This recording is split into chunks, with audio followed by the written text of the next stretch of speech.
মেয়েদের জীবনটা অনেক দুঃখের। মেয়েদের নিয়ে না কোনো স্বপ্ন রচনা করা যায় না, অন্তত মেয়ে সন্তানকে নিয়ে না। কেননা মেয়েরা আসলে তার জীবনের কোনো কুল কখনোই ঠিক রাখতে পারে না। বাবার সংসারে একরকম অ্যাটিচিউড করতে হয় তাকে, বিয়ে হওয়ার পর স্বামী সংসারে গিয়ে আর এক রকম আচরণ করতে হয়, আবার বৃদ্ধ বয়সে গিয়ে ছেলের সংসারে গিয়ে আর এক রকমের রূপ ধরতে হয়। মানে বলে না নারী বহুরূপী, এই কথাটা না একটা পজিটিভ অর্থ আছে আমার কাছে। নারী যে বহুরূপী হবে না, নারীর না নিজস্বতা খুব কম হয়ে যায়। সমাজটা এরকম যে নারীকে বারবার মানে স্রোতের মধ্যে ঠেলে দেওয়া হয়।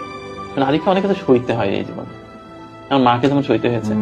তো নারীর জীবনটা আসলে খুব বেশি যে স্মুথ এরকম বলা যাবে না।